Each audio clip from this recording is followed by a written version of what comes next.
Hi, my name is Tommy Pack, and today I'm going to be walking you through the steps to submit a funding request on Engage. So step one is to go to engage.bellarmine.edu, and from there you're going to look down at the bottom left at the RSOs that you're a part of, and you're going to click the wheel for whichever one you wish to make a funding request for. So for this example, I'm going to use SGA, so I'm going to click the wheel, and I'm going to go down and I'm going to select Finance. From here, it'll bring you to a page where you can see all the past purchase request, funding request, or budget request.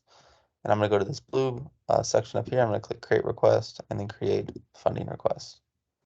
From here, it's going to bring you to the form where you can fill out different details about whatever your funding request is for. So in the subject line, you'll just put a brief title of what the funding request is for. Then you're going to give a quick description of what all it is for. Here, you're going to select the amount of what you're requesting, and you'll select what the category is for. So there's a bunch of different ones to choose from, so make sure to look through and choose the correct one. And then from there, you're going to go over here and you're going to select which account you would like to have the money deposited to if it is approved. Now down here, there's two different categories for funding requests. So the first one is a travel fund request. So here are the different parameters that exist for it. So it needs to be less than $100 per person per day.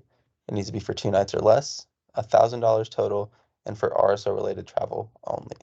And down here is where you put the details of that travel if you were submitting a travel funding request. So you put the travel location, the dates of the travel, the number of members traveling, and the number of vehicles, and the different funding or the different travel expenses that you would be requesting funding for. This is where you put the specifics.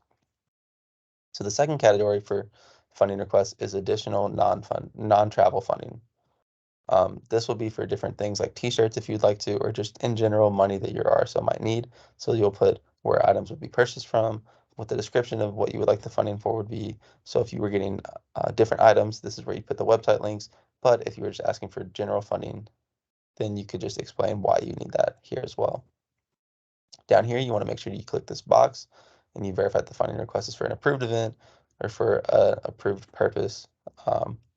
For your RSO and that it has proper approval as well. And then from there, you'll go down and click this blue submit request button, and you'll wait to hear back from either me or Chris Smith in the SAC about whether or not your funding request gets approved.